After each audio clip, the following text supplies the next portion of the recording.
Today we are happy to have Alex Weeks from UBC. The title of his talk is on the screen, Coulomb branches for quiver gauge theories with symmetrizers. Okay, Alex, please. Yes, thank you. And thank you so much for the invitation to speak. It's nice to chat with you guys today. It'd be nice to be there. I've never actually been to Kansas, so but as with many things, this will have to wait. So as the title of my talk says, I'll be speaking about some algebraic varieties called Coulomb branches, and a little bit more precisely, a sort of modification of those with something called symmetrizers. This is based on some joint work that I did with Nakajima about 2 years, a year and a half ago, yeah, I think it's interesting. And I want to say there's sort of many facets to this topic.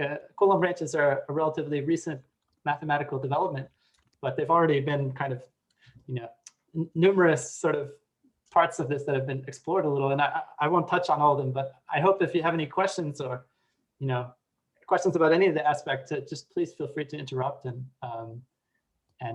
ask questions or we can discuss. So I see that also there's just post in the chat the notes from this. So I decided to go with hand-drawn notes, and so I hope everyone will excuse me. I realize my handwriting is just too slow nowadays to keep up with how my talking. So I hope you'll forgive me for not typing these or something. But to begin, let me just say I'm kind of motivated from representation theory.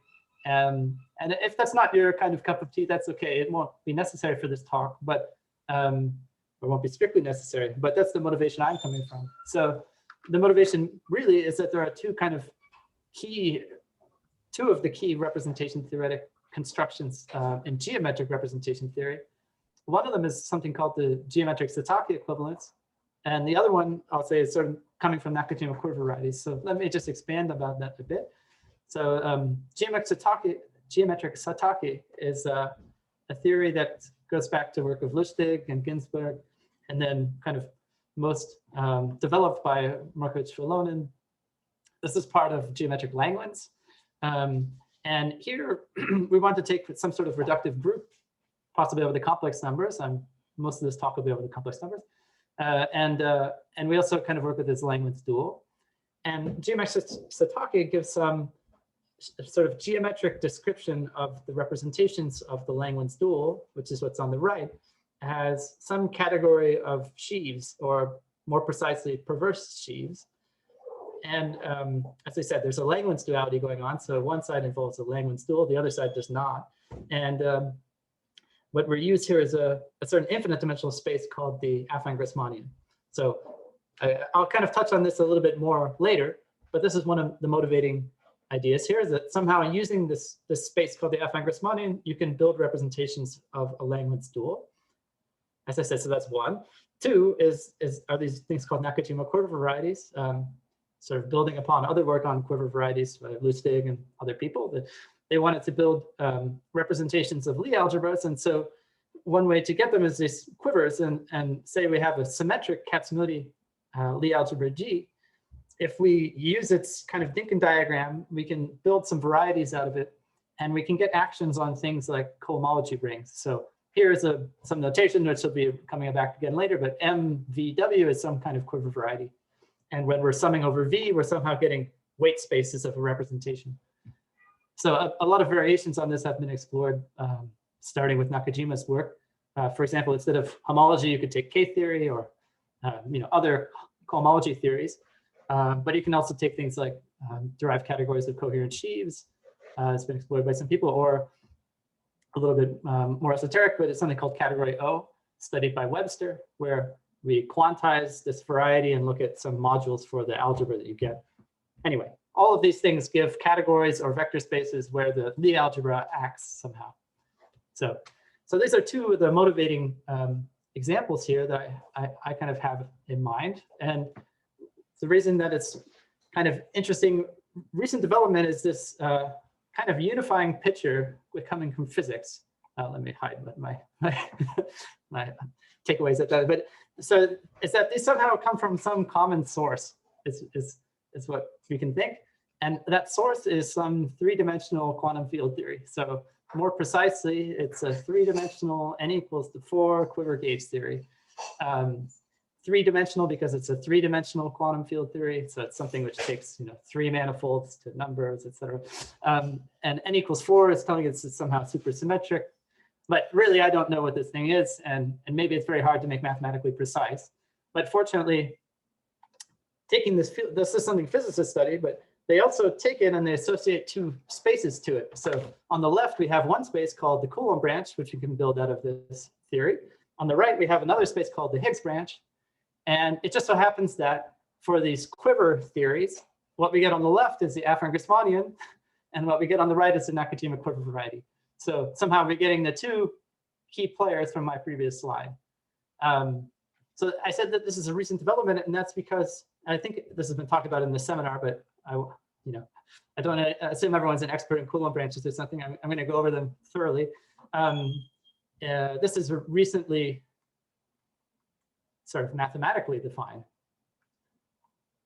by Braverman-Finkelberg-Nakajima.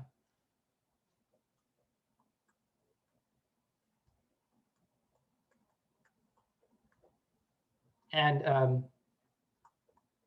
that's right. And in fact, the fact that you have an affine Grasmanian slice here is also due to, I'm going to abbreviate their names as BFN because Braverman-Finkelberg-Nakajima will appear in this talk a lot.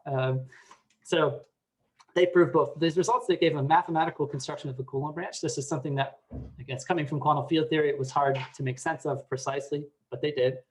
And they proved that you get something from the affine Grasmanian. There's this word slice, so you can ignore that for now. And so on the other side is this Higgs branch. I said this is a Nakajima quiver variety. This is something that people have studied a lot for a number of years, since the 90s. And so there's no difficulty in defining this arrow. That's just some procedure. You do the Hamiltonian reduction or something. And so, but from this unifying source, we're sort of producing both of these interesting objects from one source is kind of the point.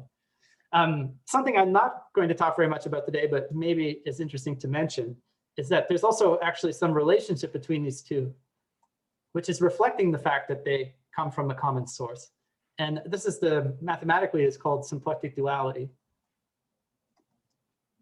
This is a theory which is developed by Braden, Licata, Proudfoot, and Webster. It's related to what you might call 3D mirror symmetry, at least kind of. And I should say that, so symplectic duality is a mathematical theory that these people proposed, and they had a list of examples of pairs of spaces which are supposed to be symplectic dual. It's expected that these form a symplectic dual pair.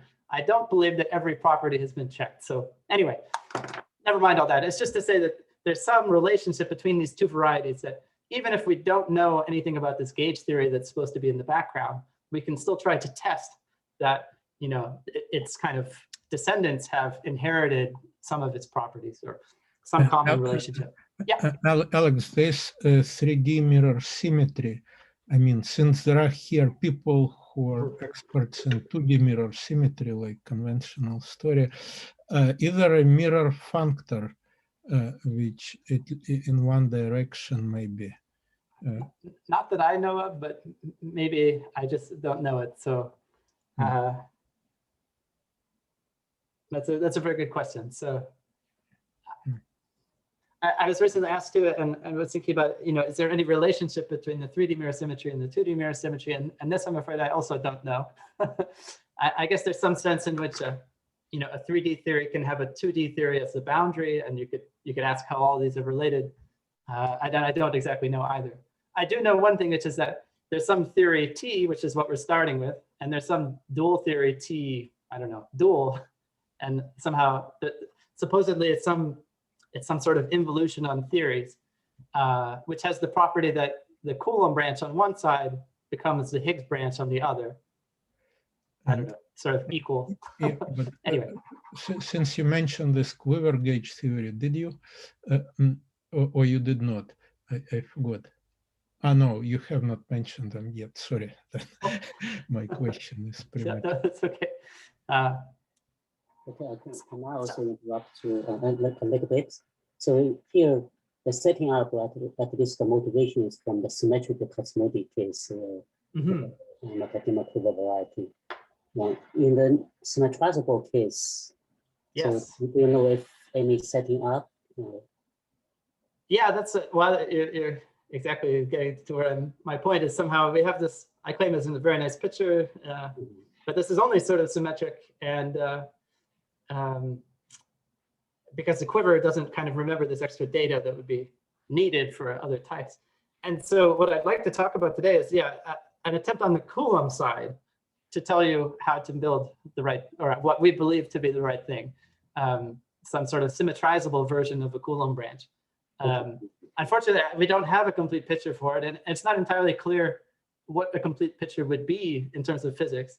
So maybe this is a bit of a drawback, but we hope at least that, one, again, so we're working on the left here, that perhaps this will motivate a notion of Higgs branch for a symmetrizable type, which would be like a quiver variety for a Nakajima, type B or something like this. I don't know if that answers your question, but this is sort of the idea. Yeah. Yeah. So, as I said, so I'd like to do sort of two things today. One is, as I said, I don't expect everyone to be experts in this kind of material. I'd like to overview this Coulomb branch story, and then second, I'd like to talk about this joint work of mine where we're trying to extend it to symmetrizable types. So that's the plan for today. Any other questions before we continue? Okay. So I'm only going to talk about quiver gauge theories because it simplifies our life in terms of notation a lot. But I should say that, that there's some, I guess I'll touch on this in a moment. There's a bigger picture here where there are many more gauge theories that we could take, and we could still make a Coulomb branch and a Higgs branch. And this is because of this work of Braverman-Finkelberg-Nakajima, there's a bigger context for this whole kind of story. It's not always as related to representation theory as these quivers are. And so that's the ones that are most significant to me, and I think many people, but there's actually an even bigger story here. But again, I can't really touch on that too. Okay, so what are quiver gauge theories? So what we're starting with here is a quiver, I'll denote it by Q, where the vertices are I and edge is E. I'm going to make an assumption which is that there are no loops, although that can be taken care of too. Practically speaking, I'm also going to assume that there are no multiple edges, but anyway, I'll gloss over a few details. So what I really want to think though is that this is like a Dickin diagram with an orientation, right? So here of course I've drawn the Dickin diagram for the Lie algebra SL4, which is A3, and we just orient the edges somehow. It doesn't actually matter, so pick one. So we need to pick a little bit more data, which is two vector spaces, which are kind of graded by the vertices. In other words, we have a vector space at every node of the quiver here, and a second vector space at every node. So usually these W's are what are called framing vertices. They're kind of like a little bit extra information. And you'll notice I've added some arrows between every framing node and the ordinary node. Anyway, so just some notation here, but as we'll talk about in a moment, this is exactly the data that goes into building a Nakajima quiver variety, so it may be familiar to some people. And this picture is actually encoding a little bit more data, which I've written at the bottom here. So every arrow, well, let me start the other way around. Every circled vertex is going to tell me a group, and it's not any complicated group. It's just the invertible matrices of rank VI. So just a GLVI, but it also encodes from every arrow a vector space. So we're going to take HOM from W1 to W2, V1, sorry, HOM from V1 to V2. You follow the arrows, and you'll naturally get a vector space on which this group acts as a representation. And this data down here at the bottom is kind of what would be put into this gauge theory. That is what the gauge theory is coming from, that group and that representation. And this is what's called the quiver gauge theory. So it's just very convenient to package it into this little diagram. Of course, it's a little bit clearer. Maybe it's worth commenting. I don't know, that actually physicists probably would not say exactly this. Rather, they would take the unitary groups of rank VI, where that's, again, the dimension of the ith vector space here in V. And they would not take V, but rather they would probably rather take V plus its dual, which is a bigger thing. The point is that actually all of the spaces we're going to get, and the gauge theory, I guess, itself, do not depend on the choice of orientations of this quiver. And so you might say, oh, why do I bother including it? It's because everything needs to be defined, everything's defined using it. So the choice is actually relevant, but up to isomorphism, it does not matter. So another way of saying that is, if we add on the dual of the representation, that's like adding a new arrow opposite each of these. And so you somehow like double everything and don't need to worry about orientations anymore. Anyway, so this is the data that is involved somehow. So to this data, they further associate two spaces. I've mentioned them already. There's a Higgs branch. I'm going to denote that by sort of M sub H VW, because we're dependent on V and W. And similarly, I'm going to denote the Coulomb branch by M sub C for Coulomb VW. I'm going to suppress the quiver Q from the notation. I hope that's okay. So right. So the Higgs branch is a Nakajima quiver variety. And this is defined as a Hamiltonian reduction. So what's going on here is you take V plus V dual. It's the same V plus V dual that appeared on the previous slide. And that's a symplectic vector space. It has an action of this group up there, and it's actually a Hamiltonian action, and there's a moment map. And so then you take the preimage of 0 and you mod out by G.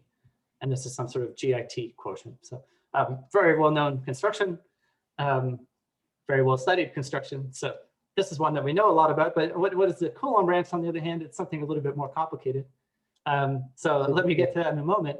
But the quotient is the GIT quotient. So yes. Stable objects in the typical quotients. That's right. Yeah. Either we could take the affine GIT quotient. Like the one thing we could do, for example, is take spec of just the invariant functions on the. We could do this, right? Or we could take, as you said, sort of proj of some sort of semi-invariant ring. Usually people will take the determinant, but anyway, you could put some character here. And you can get smooth varieties this way. That's right. So this is GIT. Right. So what is true though is for either this Higgs or Coulomb, we're always going to get algebraic varieties over the complex numbers. And in fact, they have a little bit more than that. They're Poisson varieties. So they have a Poisson bracket. On the Hamiltonian reduction, that's kind of part of Hamiltonian reductions. You get Poisson structures and things like this. Coulomb, it's coming from this BFN construction. In fact, more is true, and this is what physicists might say, is that, in fact, these things are supposed to be hyperkähler manifolds, but they're singular, so you have to be a little careful what that means. So for quiver varieties, this is known by Nakajima. There's a way to write this as some sort of hyperkähler reduction. And it's expected that that's true for this Coulomb branch as well, although that's not known. But apparently, well, not apparently, if we sort of forget some of this information, so hyperkähler implies that we have an algebraic variety and that you have a Poisson structure. So we're seeing part of what is supposed to be there, but not everything. Alex, yes. for the on the Higgs branch side, which means for the quiver varieties, you can introduce some appropriate stability condition and resolve it symplectically. Right. What about the Coulomb branch for quiver gauge theories? So not always. It's not always possible to resolve. So they have what are called symplectic singularities. So that they're still relatively nice, but it might not be possible to find a symplectic resolution. Yeah. Okay. You can come as close as possible. That's the word. Yeah, that's right. Using the construction somehow you can build partial resolutions which are nice, but they're not smooth typically. So in particular, in your symplectic duality story on the previous slide, yes, that's right. Quiver gauge theory is not dual to another quiver gauge theory. Right, you need some extra conditions for it to really work. And so that's why I'm glossing over some of, there's maybe some general notion of symplectic duality where they're not symplectic resolutions, but you have to be a little careful, as you say, of what does the duality mean and what are you going to allow? So that's a great point. So what you are saying, this variety as a Poisson variety is both the Coulomb branch and also Higgs. That's right. That often happens. That in fact, there's some way to take the quiver and produce a new quiver where the Coulomb and Higgs branches actually switched. That kind of thing. Yeah. For example, type A is like this, and affine type A is often like this. I think is the case, but not in general. Yeah. I should maybe also say, probably physicists might say that, right, that there's some general operation which is supposed to switch the Coulomb and Higgs branches, but it may not be easy to write down the corresponding theory. So maybe it's no longer a quiver theory. That's possible, I think. Yeah, lots of subtleties. Yeah, even two-dimensional for conventional mirror symmetry from physics perspective, it's just a change of sign of a supercharge. I mean, it's very simple, algebraically simple procedure, but if you realize it geometrically, yeah, it's it's complicated. Trickier, yeah. Yeah, here it's somehow what, changing between two different supercharges, and yeah, so I mentioned this before, but in fact there is a bigger story here, and it's still only part of what might be true physically. But I picked a group G and a representation V, and they came from this quiver, right? But more generally, Braverman-Finkelberg-Nakajima, they allow an arbitrary reductive group and an arbitrary representation of G. I mean, it has to be finite dimensional. So, and they would build a Coulomb branch associated to that, and a Higgs branch. Yeah. And the Higgs branch will be also straightforward. It's always the Hamiltonian reduction, the same thing. Yeah. Okay. It might not, perhaps, I don't know a good answer, but maybe that won't have, resolution or something anymore, but it's still something reasonable. Yeah. So you just mentioned about the Finkelberg, so taking any reductive group and the representation, and you do the Hamiltonian reduction, so you take the representation, and also it's a dual representation. Yes, that's right. Okay, exactly. Exactly. Yeah, so, right, that's exactly. So, and I'll just refer you, take a look at the BFN paper perhaps, or there's also some work of physicists, Ballimore, Dimofte, Gaiotto, who do similar things, although physically. So I thought I should, before moving on to anything else, I should do some examples. So let's take the simplest quiver. So I'm taking A1. I mean, the Dinkin diagram of A1 is just a node, right? One node. So here I've put a circle, and I filled it with a number, and I put a box. So this is our quiver. So I claim that in this case, the Coulomb branch is this Kleinian singularity. So this is sort of given by some equation like this. This maybe looks familiar. When n is equal to 2, you get this quadratic cone. I mean, this is the real points, but something you might see in second-year calculus or something. And on the dual, so this Higgs branch in this case is the n by n matrices with rank at most 1. So here there's some interesting explicit varieties, and you can even identify them fairly explicitly using these constructions. I should say, actually, maybe this is an interesting one to say the mirror. So the mirror somehow is this.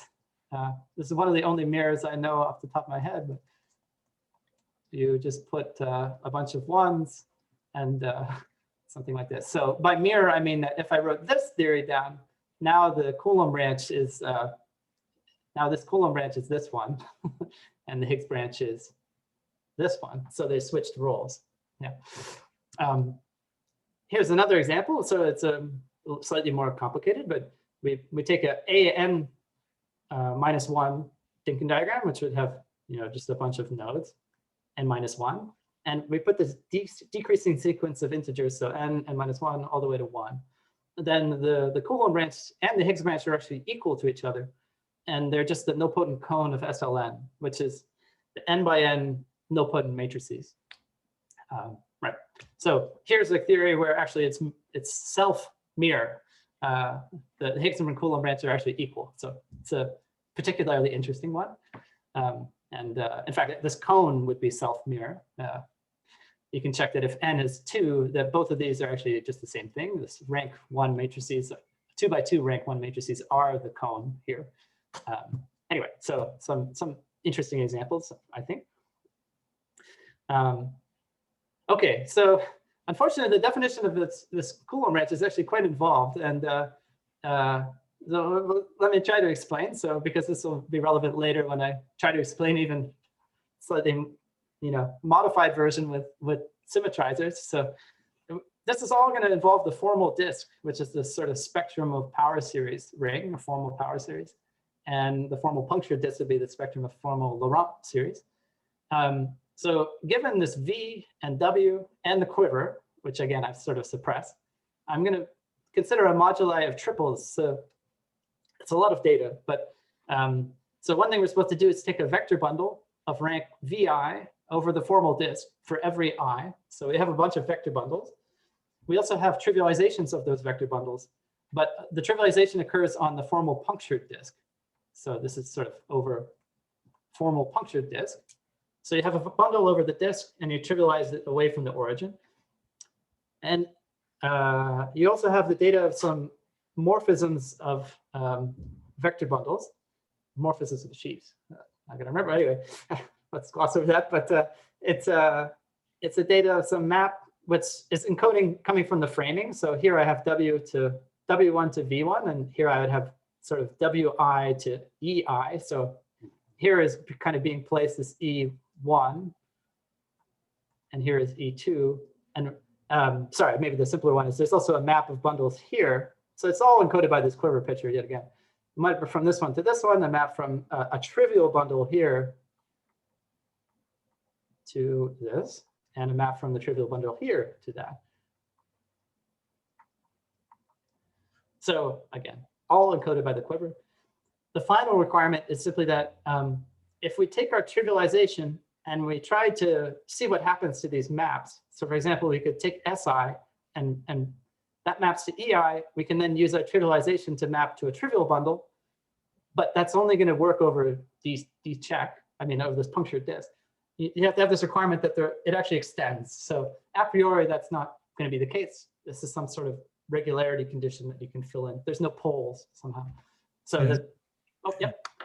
No, Alex, I'm just looking. Okay, if you have a quiver, you can consider representations of a quiver, say in vector spaces. This is fine. That's kind of classical theory. Now, you can consider representations of the same quiver in some other categories, better abelian, but it looks like part of your data, it's a representation of the quiver in the category of vector bundles on the formal disk, together with trivialization of the punctured disk, which means that its arrows correspond to morphisms of free modules of Taylor series, but you require that if you extend scalars to Laurent series, you just fix an isomorphism to the representation of your quiver over the field. That's right. That's right. Yes. Yeah. Okay. And this compatibility thing in the final step is saying that. What does that's what the bottom line is saying. That's the bottom line, the representation of Q over the bundle. Sorry, I just wrote this in, but yes, it's exactly true. It does look like representations of the quiver in bundles over the disk, vector bundles over the disk. They with a little more. Like framing. With the trivialization. With the third framing and trivialization. Yeah, precisely. Yeah. It's in a sense, it seems a semi-natural thing to write down. Why you would guess this extra extension property, maybe that's hard, but and I should also add, if you go open the BFN paper, this isn't quite how it's written. This is precisely the case of the quiver gauge series. So for a general group and representation, it looks slightly different, but similar conditions. So something is going to extend, and there's some section of some bundle. Anyway, right. So, regardless, in any of these cases, it's a little bit complicated, of course. What maybe seems surprising to me is, well, let me do a couple things before I can say that. So this thing has an action of a group, which is it's actually trivializations of the trivial bundle. So it's just sort of acting on the trivialization data. But the groups that get involved are these loop groups. And I thought maybe it's worth saying, you know, what does a loop group mean? I mean that we're taking matrices with power series entries such that the determinant is still invertible as a power series in C of X. So its constant term is non-zero or something. So this is sort of groups that get involved. But what we get is this beautiful result of Braverman-Finkelberg-Nakajima. So this R space, this is this moduli here of all this data. It has an action of this group. And you can take the equivariant homology of this moduli space R. This is some sort of, you know, a little bit tricky to define because things are infinite dimensional. What does homology mean? But they define a ring structure on this. So it's kind of what you might call convolution algebra. So somehow all the ring operations are actually built out of some sort of geometric procedures involving homology. So like push forward, pull back. Yeah, sorry. No, I mean, it just, is it somehow related to the very beginning your talk where you motivated by Sataki, so you have convolution on perverse sheaves? And... Yes, exactly, yes. So in fact, yes. So this, well, notice this data at the first point here is actually, this is an element. If you forget all the C and D, this is an element of the affine Grasmanian for the product of GL VIs. So again, we haven't talked about what that is, but it's some infinite dimensional space, and it has a convolution operation, which I denoted by star previously.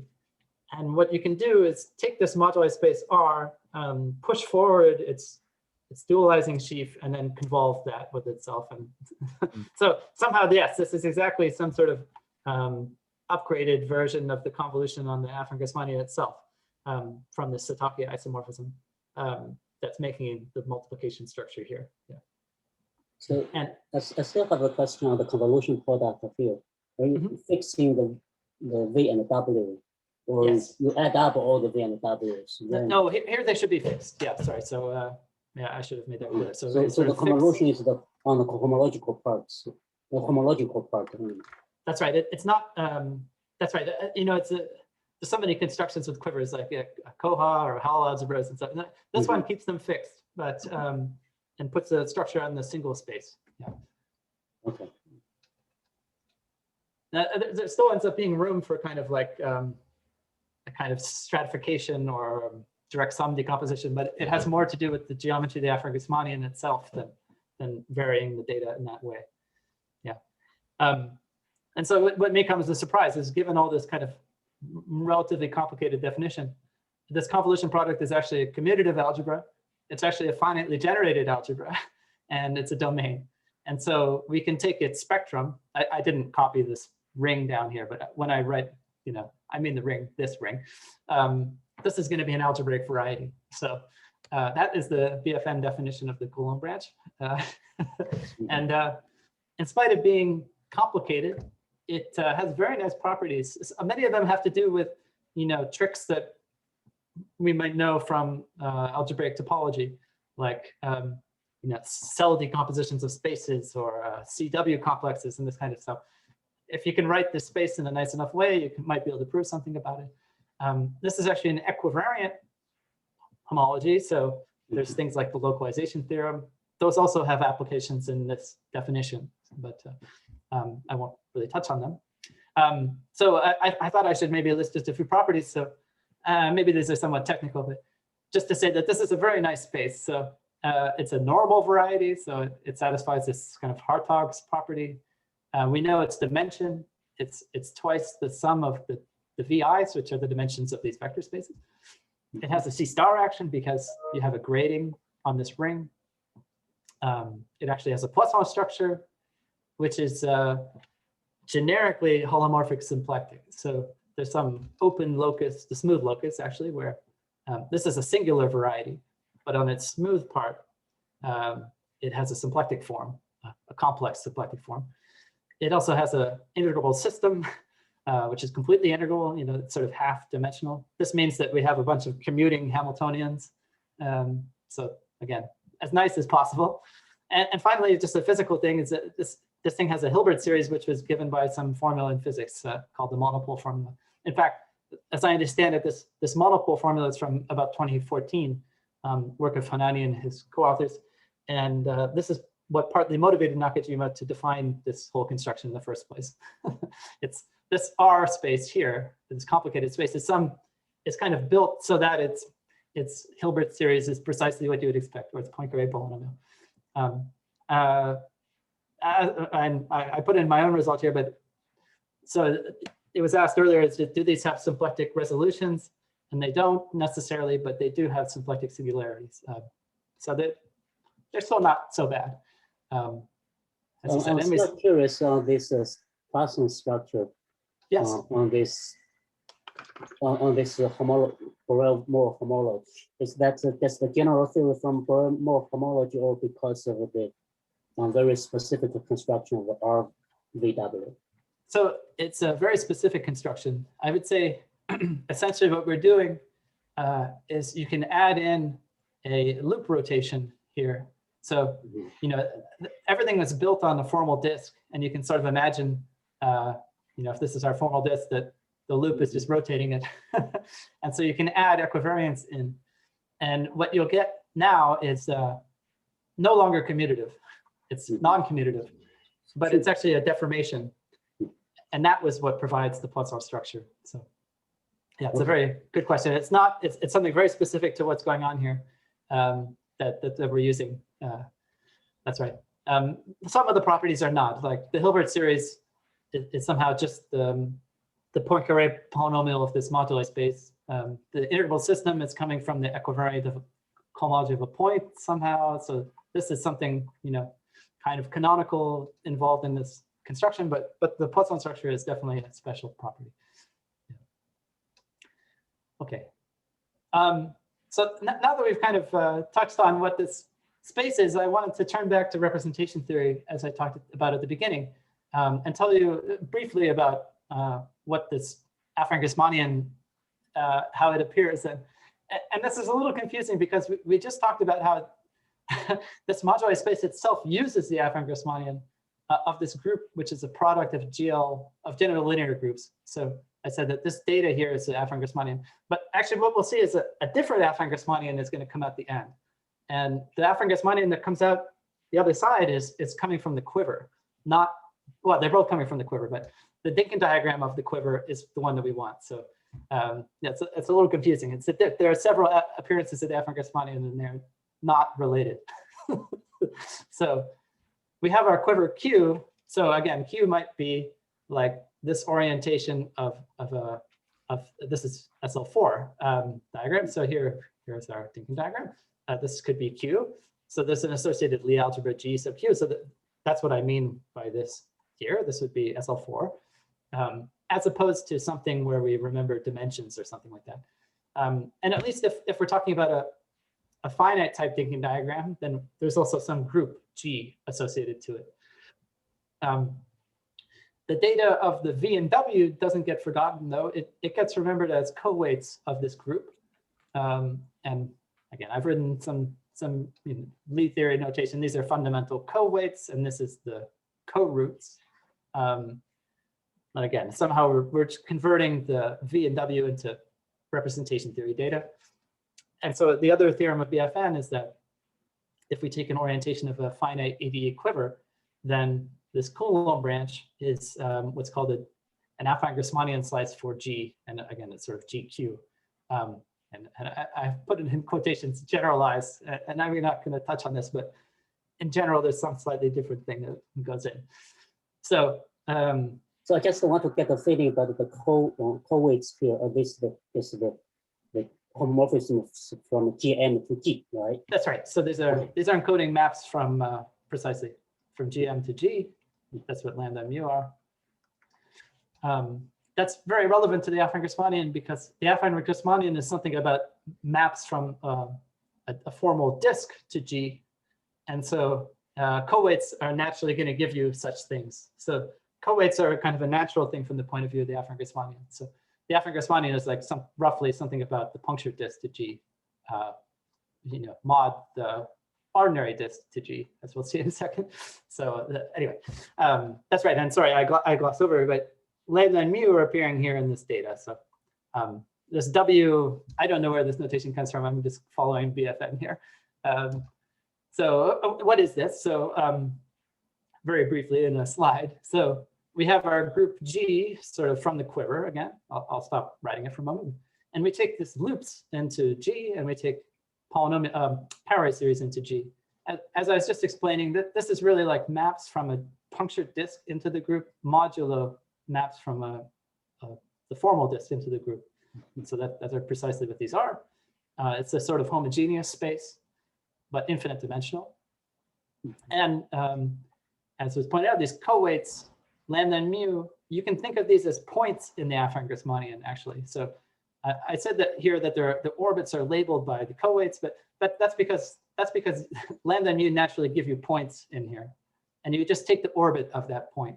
So there's a left action of this group on this quotient, because we've quotiented it on the right, and here they are. These are called I didn't give them a name. These are called spherical Schubert varieties, in case anyone's interested.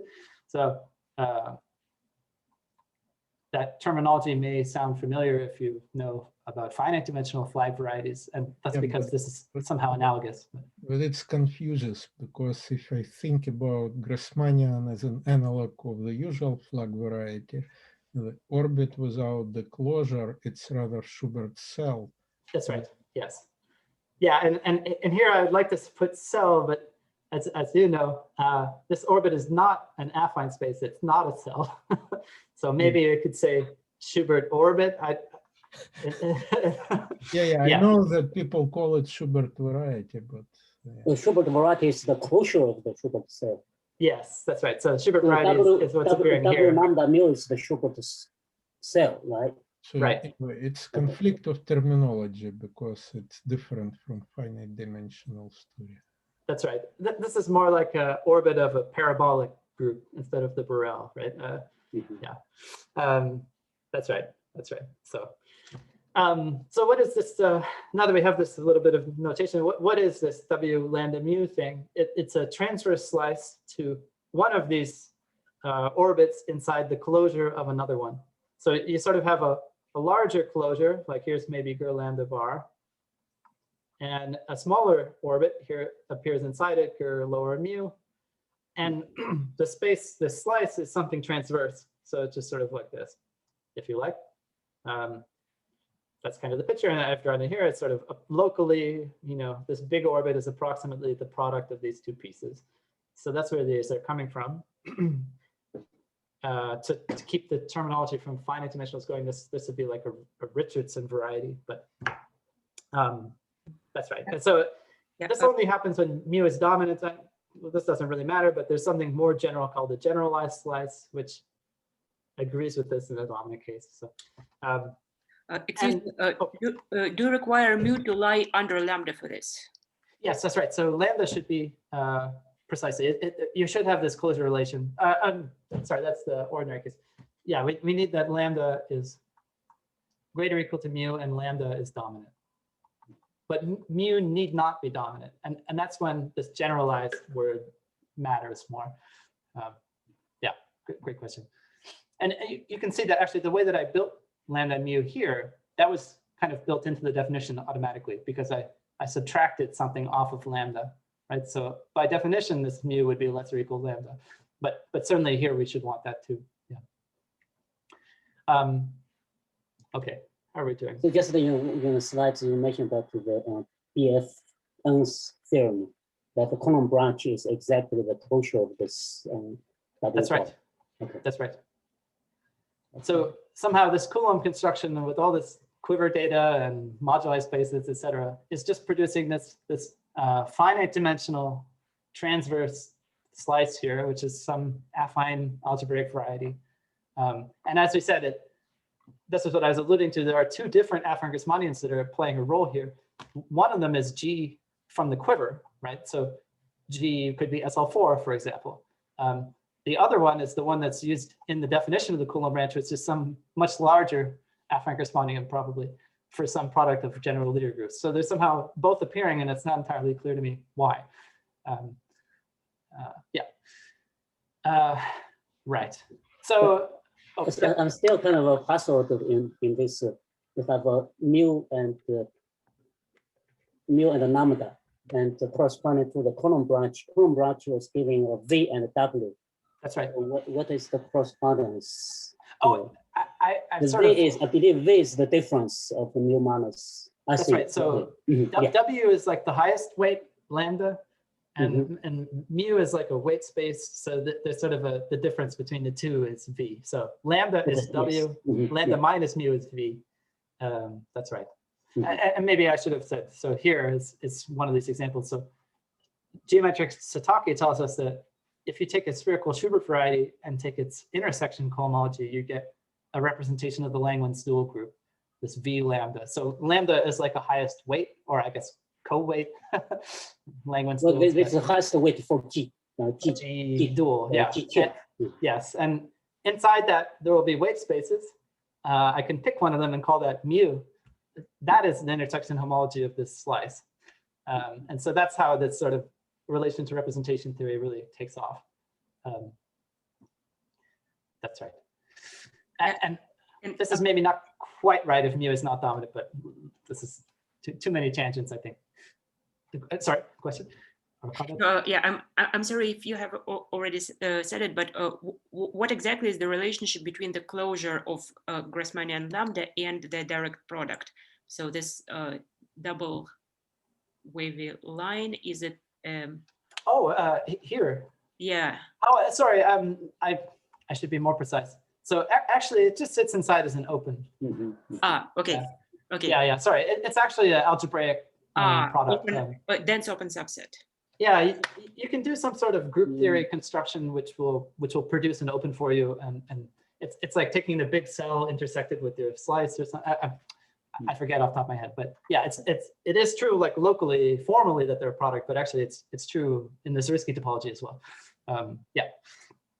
Right. Thank you.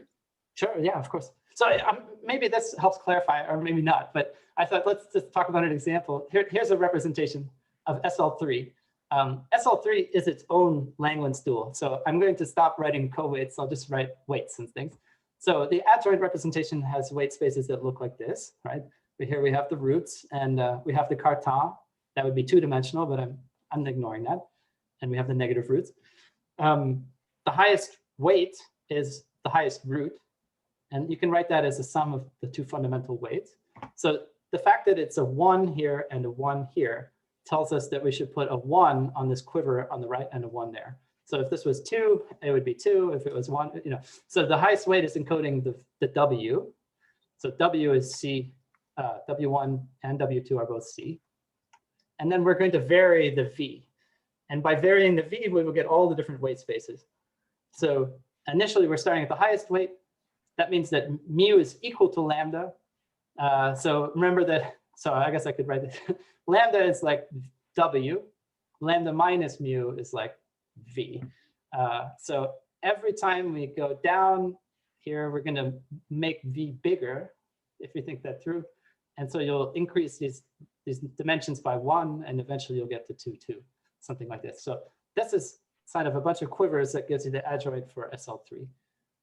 So all the data is involved in the dimension vectors. Yeah. And what geometric Sataki tells us is, so suppose we take all of these quivers and we take the Coulomb branch for every one of them separately. So we'll get 7 different Coulomb branches. Each of those from this previous slide is actually an affine Grasmanian slice, but and so we can actually get a representation back by taking those Coulomb branches and taking their intersection homology, something like that. Alternatively, from Nakajima's work, we could take the Higgs branch, which would be a quiver variety, and we could take the cohomology of that, and we would again get this adjoint or something like the adjoint back. So we're getting two different ways of building representations geometrically from this one picture of a bunch of quivers. And the general story is very similar. You just start with your highest weight that tells you W, and then you start varying the V's, which is to say the circle nodes. And you take all of those Coulomb branches together, and you've kind of built a representation in some sense.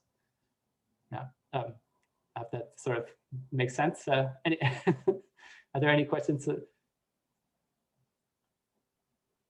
Okay. Great. So, yeah, getting a little close to the end, but I should say, so why is this important? Well, we didn't talk about what generalized slice means, but this Coulomb branch definition is what actually motivated what it means. So it was only inspired by that. But maybe from a representation theory perspective, this is also interesting because it gave some funny, complicated construction of these spaces which had already been studied, which are slices in the affine Grasmanian as the homology of something or other. But what I think is the most exciting, so I should really try to highlight, is that this quiver construction that we just talked about, it doesn't have to be finite ADE at all, right? It can be any quiver whatsoever. And so it kind of gives you some definition of what an affine Grasmanian slice for whatever your favorite quiver is means. So it could be whatever, hypothetical Lincoln diagram with possibly horrible picture like here. This is some Lincoln diagram, but it would have there'd be some corresponding symmetric Kac-Moody. And in general, there's no real meaning for what the affine Grasmanian of that thing is. But here we've produced a kind of candidate for at least part of it, right? and that's really the most exciting thing here to me. So maybe you care about affine type, but maybe you care about all sorts of crazy theories, crazy Kac-Moody algebras. You can look at these. And to actually BFN have conjectured precisely that suppose we start from this quiver, this Stinken diagram, we make quivers out of it, we build the associated Coulomb branches, that there should still be an analog of this geometric Sataki. You should still get representations back. I believe that Nakajima actually spoke something around this topic in the summer, so you could go watch the video. But Finkelberg also spoke about it in 2018 in his ICM. So this has been a... What's sort of the main problem of constructing this double affine Grasmanian? It's mostly just the algebraic geometry problem, as far as I understand. There are some notions of Kac-Moody group, right? Given any quiver, you do have a Kac-Moody group, and you can always talk about the Schubert cells. But here, I guess the question is affine Grasmanian. Yeah, that's right. So somehow group, what that means. We need to take loops into a Kac-Moody group and then mod out. And there's some meaning for that, I think. But I think that my impression, anyway, is that the algebraic geometry is hard, and it's not clear that you're kind of getting the right thing in whatever sense. Another example would be, suppose we took affine type A. So here's an affine type. It's a circle. Then the Kac-Moody group is already a loop group. So you're getting like a double loop group because you're taking loops into a loop, and people have studied that, but even that is quite hard. So yeah, it's just hard. Yeah, I feel is the Kac-Moody group is taking value also in the Mirror series. Right. Yeah, and I guess an upshot here is that this Coulomb branch picture just avoids all that and just spits out a variety for you, and it's going to be finite dimensional. It appears to be the right kind of size, so why not work with that instead of the affine Grasmanian itself? So yeah, it's interesting. So I think in the remaining time, I don't want to keep everyone too long, but I'd like to just tell you, how do we modify this to take into account symmetrizable types? Yeah. So let me remind you a little bit of Lie theory. So let's ignore this for a moment. If we talk about G2, so here's a non-symmetric Kac-Moody. It's not Kac-Moody, it's simple Lie algebra. Its Cartan matrix is this right here, 2 minus 1 minus 3, 2. For these things, there's this notion of symmetrizers, where if we multiply this matrix by this diagonal matrix up here, we produce a symmetric matrix. So I've denoted these by D1, which is 1, and D2, which is 3. And for any symmetric symmetrizable type, you can find such a thing. So this is what this relation up here is saying, that the product is symmetric. So we'll need these numbers to do our construction. So the other aspects of the construction are basically the same, though. So we still just take Q to be an oriented graph, but it actually doesn't remember this kind of extra markings from what you might expect. So for example, A2 is just a very simple graph, but C2 and G2 have this extra decorations. We don't remember that. So we simply would take the underlying graph to be kind of this. What we'll remember on top of it are these numbers, DI, these symmetrizer numbers. Okay, so, and finally, we still pick a vector space V and a vector space W, which break apart according to the nodes of the diagram, just like before. And so I just kind of copied and pasted my old slide in here. So the key idea is that we have the same data as before. We have vector bundles, trivializations, and so on. Instead of making them all live over one punctured disk, we actually put them over different punctured disks, one for every node. So we kind of got a bunch of different variables. Instead of just Z, I've got ZI. And that's all fine. I can just put a lot of I's in. The issue that happens is that when I have an arrow from I to J, I'd like to make a map from the sheaf at I to the sheaf at J, but now they don't live on the same disk anymore.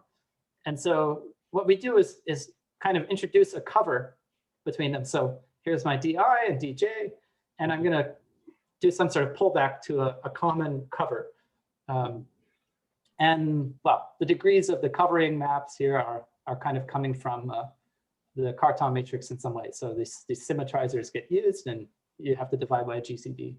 That's right. And so somehow I didn't put it in a notation, but this will depend on the pair I and J. So yeah. and these maps will depend. So for every pair, I'm doing this. Yeah.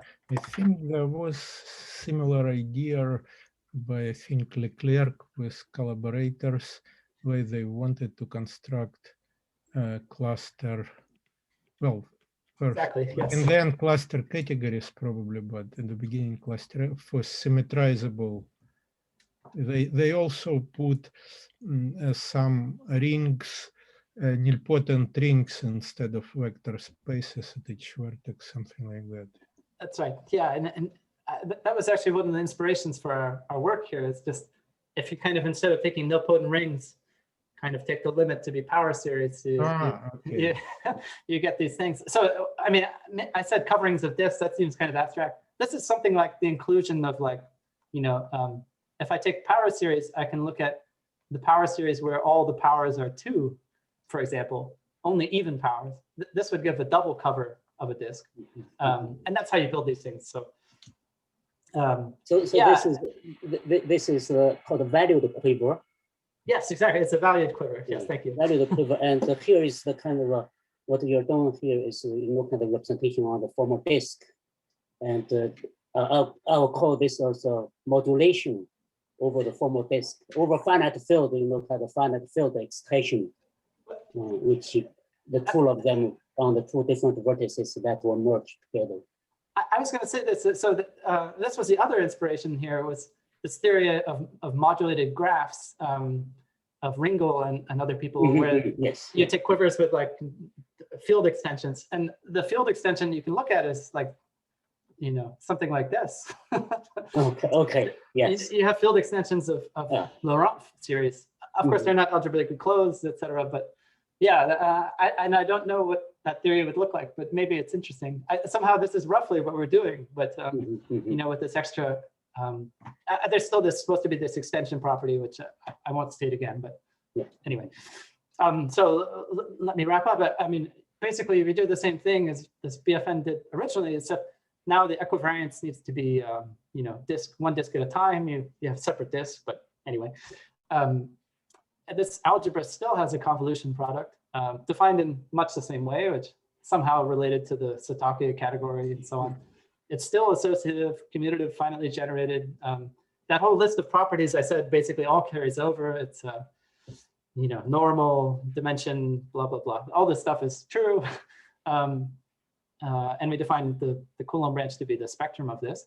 And finally, just like before, we also get the affine Grasmanians out of this. So if we start with G2 like this, and again we would only take the quiver to be one of these. We'd put V and W in.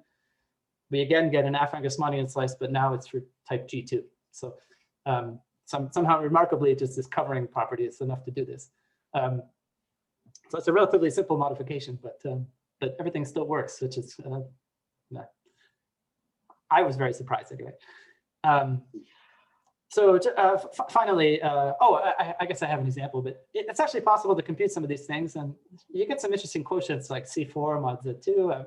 More generally, you can get things like C4 mod any cyclic group. Anyway, but this is supposed to be symplectic, so that the weights are something like this. And which is to say, I guess it's saying, so talking to Hanani in physics, they too have some sort of idea of what a Coulomb branch with symmetrizers means, or rather a Coulomb branch sort of non-symmetric type. And it seems to match what we do. So this example I wrote here, I didn't just guess this, Hanani told me what it is, and we checked that it's true. So that felt good. But moreover, the Hilbert series of this thing agrees with a different monopole formula due to Hanani and collaborators.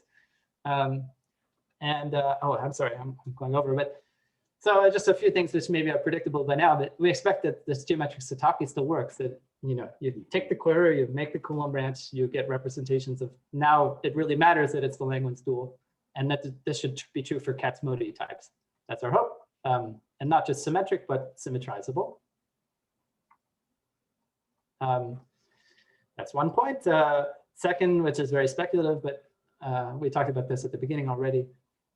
Now we have maybe something like a Coulomb branch for a symmetrizable type. Does it suggest at all what a Higgs branch is? In other words, what a Nakajima quiver variety is? And I really don't know the answer, but this is a few of the topics that were just mentioned. So this thing's called modulated graphs. There's a few theories of quivers outside of symmetric type, and maybe this is related to them, but clearly there's some relation, but we don't know what's going on. And I guess, so let me stop. I can say more things, but I think my final slide has more detail than we can cover right now. So thank you for listening. Yeah, thank you very much. And so questions, please. Is this your final slide, or you still have more slides? No, there is one more slide, which I found very interesting. Yeah, I'm sorry, it's the most interesting in a way. And yeah, but you can, it's not, undergraduate class, you can go over the time. Oh, okay, okay. I didn't want to, well, feel free to go if anyone, but this is the part of this story I'm actually most interested in personally. So the idea is that, let me back up a few slides. So where was this picture? So here we had a bunch of different quivers. What we can do is take the Coulomb branch for every single one, and instead of looking at the Coulomb branch itself, you look at its quantization, which is some non-commutative algebra. And but it looks a lot like an enveloping algebra. This is a lie. It's not equal to an enveloping algebra. It looks like one. And you can define, much like the classical Belfon BGG category O, you can define a category O for this algebra. And yeah, sorry, thank you. I combined their names into Belfon. Anyway, yes, so what we can do is take that same quiver, like this, this adjoint representation, and for every single one of these, we form the category O. Mm-hmm. And then what we showed is actually that there are some kind of categorical action on that. So we have a category O here, we have a different category O here. Normally there would be a kind of Chevrolet generator going back and forth, like I think F2 or something here. So here there's a functor F2 and there's a functor E2. And this gives what is called a categorical action of the Lie algebra of SL3 here. but this is actually true for simply laced Kac-Moody. Sorry. Is that for any integrable representation or just Yeah, so we get it's category O. I mean, it might be a little bit misleading. It's not a priori, it's for the category O for this quantized Coulomb branch. So you should define it. that's right. It somehow looks similar to the ordinary category O, but it's not exactly. so the category O, if you take the Grasmanian group, that gives the weight space. Yes, exactly. Right. So, and what we would recover in this instance is exactly the adjoint or something very close to the adjoint. But that's true. Each of the individual building blocks here is itself a category O for some other algebra. It's kind of, in a way, reminiscent of how we're using affine Grassmannians to build other affine Grassmannians, but it's not quite the same. I mean, so everything is highest weight modules, but you're taking different categories to build up from a growth indie group. It's kind of similar to some constructions of where people use parabolic category O for GLN and to build a categorification. But in the categorification approach, that for each vertex here, the O you are mentioning, that is the category O for the quiver head algebra. That's right. Yep, exactly. In fact, and what we show is that for each individual vertex, the category O there is equivalent to modules over a quiver heck algebra. And that's where this comes from. But that's right. And I noticed that Joel Cavendish actually spoke about this in the fall. So if you can, I'll defer to his talk from then. But so there's a very nice story here. And as I said, it actually works for not just this SL3 case or something, but for simply laced Kac-Moody types. So confusingly to say the integrable modules, but you'll get some sort of integrable representations and things as the growth indie group of the direct sum of the categories. So the question I had here is what happens for symmetrizable types? And just from very preliminary stuff, it seems that you actually get actions of some simply laced algebras. So for example, if we were talking about G2, we're somehow going to unfold that to be D4. And now the category O's for G2 will get actions of D4. So something like this. So this is the final slide. Okay, so thank you very much. And now, second time Q&A session. Actually, you said that somehow two types of Grassmannians appear in the story, and I probably missed that point. Oh, sure. Let me, maybe it's simpler to just illustrate one. Like here is a quiver theory for SL2 would look like this. But this is coming from an A1 Dinkin diagram underlying this, just a point. And so what you can say is the Coulomb branch associated to this is a affine Grassmannian slice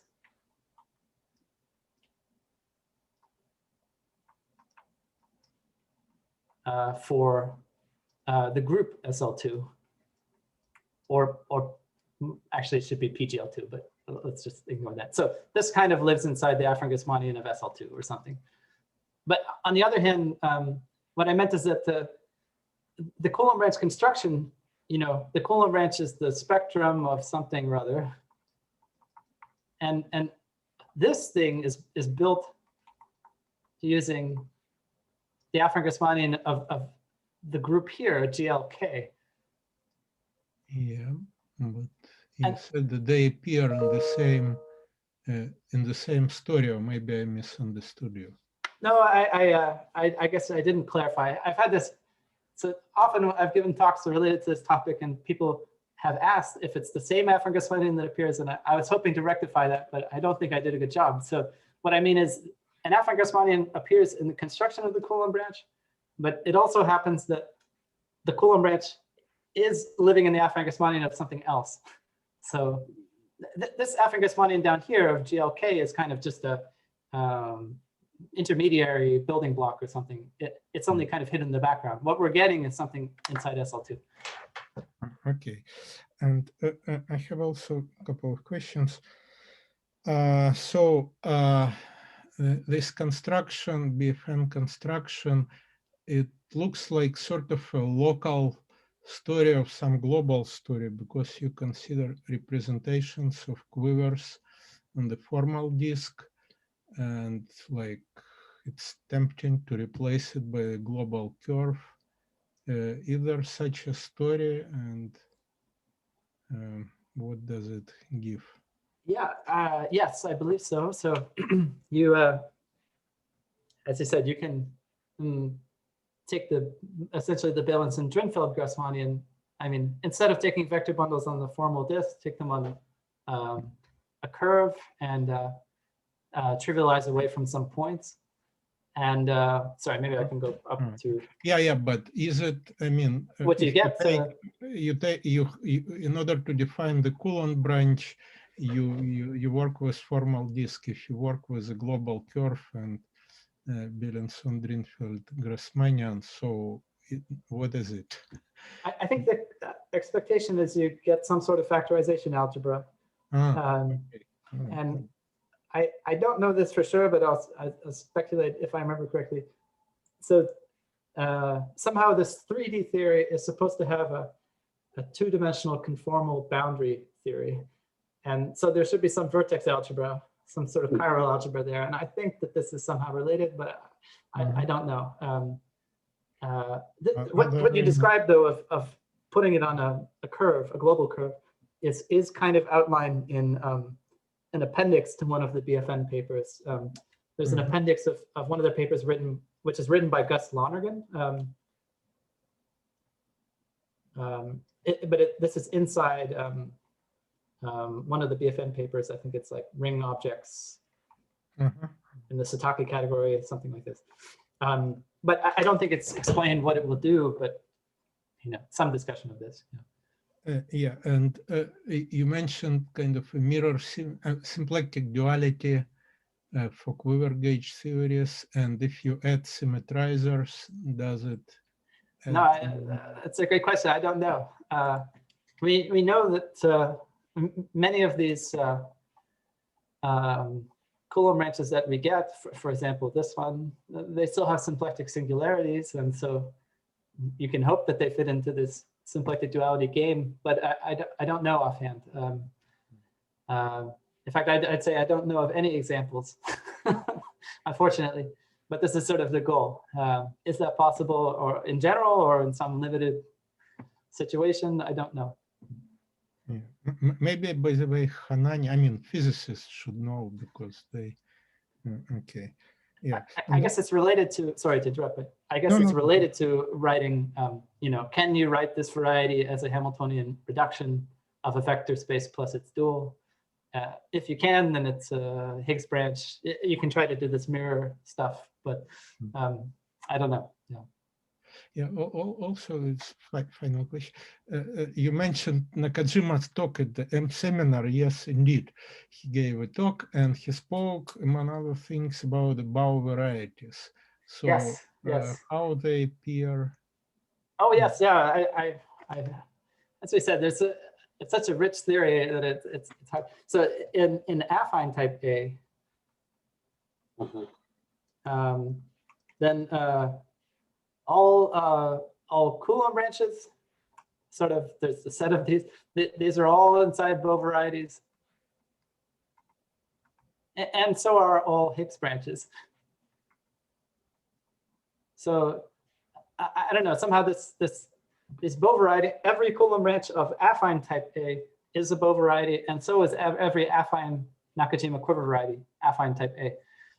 So this bow variety is some like common generalization of the two, which seems to have even more symmetry than this Coulomb branch story itself or Higgs. So I think my understanding in the work of Nakajima and Muthaya is that somehow they just work on this bow varieties directly and see Lie algebra actions, some of which look like the Sataki action and some of which look like Nakajima's original action.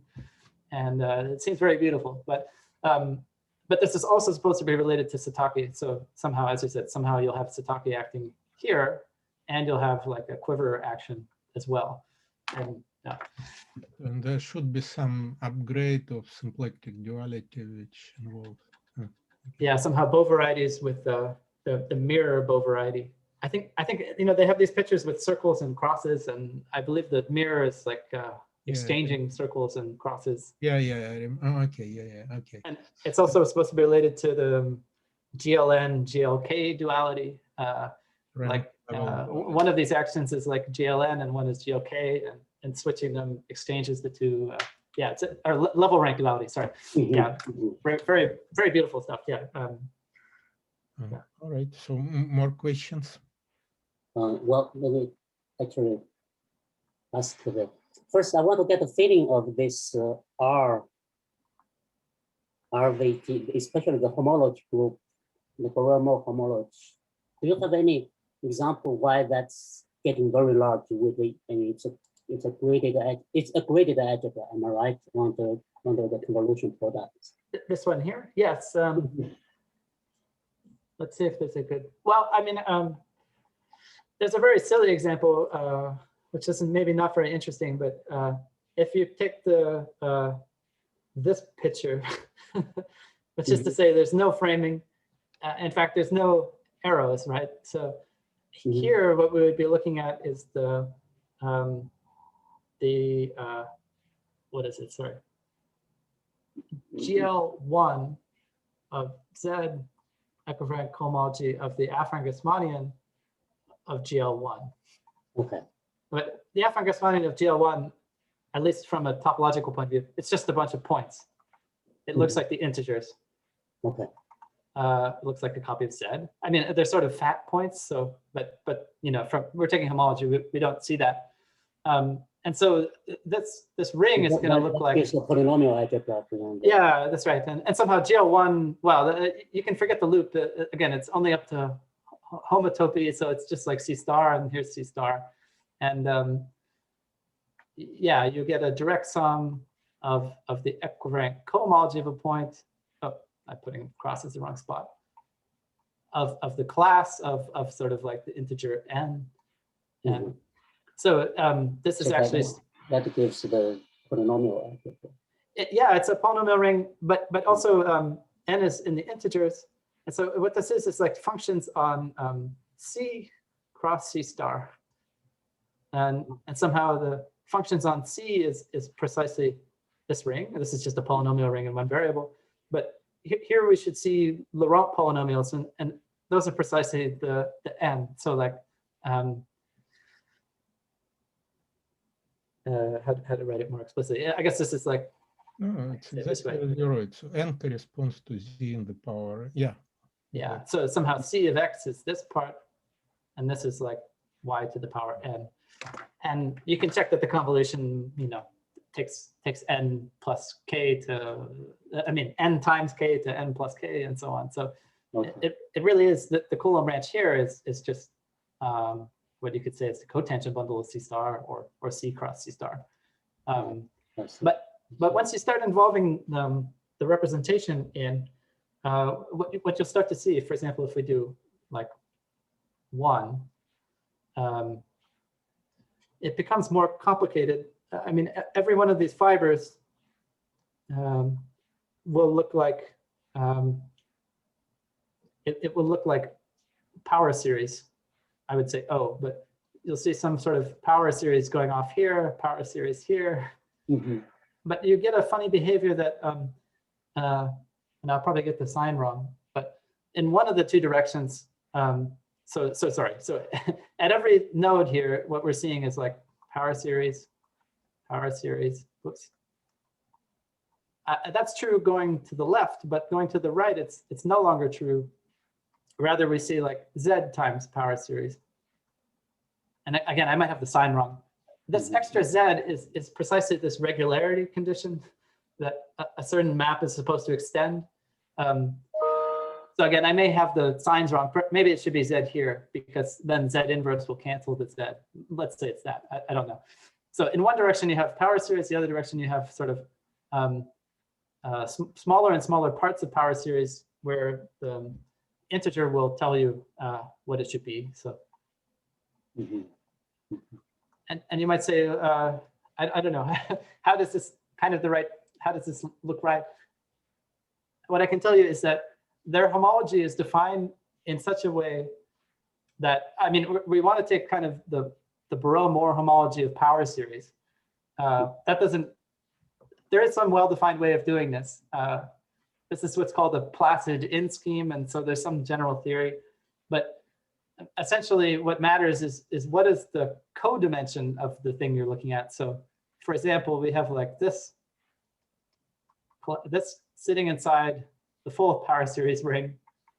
Mm-hmm. What that tells us is that our class is going to pick up like some sort of degree 2 contribution, because that's the codimension. Mm-hmm. These are the sorts of calculations that can involve. And what you can ultimately check is that, well, sorry, I'm trying to think of how explicit we can do it right now. I guess you could say something like the fundamental class of this, if I'm still writing the equivariant cohomology of a point as polynomials in X, then this looks like X times the fundamental class of the whole power series ring. And you can start to find some relations using things like this. The reason I asked for a special example was you mentioned about the Nakajima's talk, have a level rank duality. I want to get a feeling that given each level, especially on positive integer level, there are two versions of vertex algebra. So one is the universal one, another one is the simple quotients. Want to get a feeling that I have a suspect for this homology group. Ah, I see. That's from the vertex algebra case. If you take the universal one, that there is a called a C2 algebra, which is exactly the symmetric algebra of the algebra itself, which is you take the spectrum that gives you the dual of the algebra, which is automatically a Gaussian algebra. Ah. So how these things are related, I want to get a feeling. Oh, Thank you very much for trying to give me this example. No, of course. Yeah. Thank you for your question. Sorry. Another question is about in the symmetrizable case, and you can see that you were using these field extensions by using the quivers. Did you, in the Coulomb branch case, when you look at the homology group, the Galois group definitely is acting of those field extensions is definitely somehow acting on this homology or cohomology. Did you see that, or how's the Galois group plays? I still don't understand. Now I wonder this as well. I mean, for example, wherever this covering was, say here, there's this Galois group acting by plus or minus 1. Yes. And this is sort of the fixed points. But you get some funny phenomena. For example, if you take the affine Grasmanian over this disk versus this disk, the fixed points on this one is not quite this one. Rather, it sits inside. And so there's some sort of interesting relation there. But no, so I should summarize just as no, I don't know. But I think this is interesting. That was the reason I was asking you the question at the very beginning, but how to do the Nakajima quiver variety on the non-simple list case. And when counting the over finite field, counting the numbers of representations, and we use this Ringgold's valued quiver using this finite field extension, where the Galois group, when we count the number of representations, the Galois group of those field extensions play the role. And that fits into many formulas very well. So I was curious. Oh, no, so we haven't yet, but maybe we should be, I guess. I'll probably talk to you afterwards, because I have some thoughts of this Nakajima quiver variety, in particular, computing the Betty numbers of Nakajima quiver variety and the Kac conjecture. with root multiplicities for the non-simple list, the Kac-Moody algebra. Interesting. Okay. Yeah, that would be wonderful. So, Alex, did someone try to consider, like, in this cohomology story, a variation of the gauge group like V, even if, say, W is absent, no framing, you can look for, I mean, if you are interested, look for the full category of representations of quivers. You can try to work to construct, as you mentioned, sort of use whole algebra or homological whole algebra, which mixes different moduli spaces. It's like for each Borel-Moore homology, you do have your algebra, but if on top of that, you also have them being interacted. Did anyone try to do that? I'm trying to think. I mean, I know of one respect, but it's not quite that. I mean, there's a link between these Coulomb branches and Yangians, and those are some sort of cohomological Hall algebra. I think that some people were trying to think about why that map. So there's a map from the Yangian to, or shifted Yangian to certain Coulomb branches. Well, I guess you probably know. And it sort of, can you write that down in some geometric way? And I don't understand, and I don't know. But other ways of varying the quiver, I'm not so sure whether it's been studied. It seems to me there's many operations you could try to do, and many of them have not been explored. So it sounds like it'd be interesting, but I don't know. I guess often there's the difficulty of, is it compatible with convolution, this convolution product? But maybe that doesn't matter.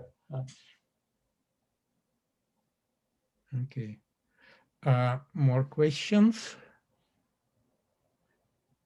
Maybe one thing I can say is that something you can do is one thing I do know about is take your quiver data and split it into two pieces. So in other words, decompose every one of these into like a VI1 and a VI2 or something.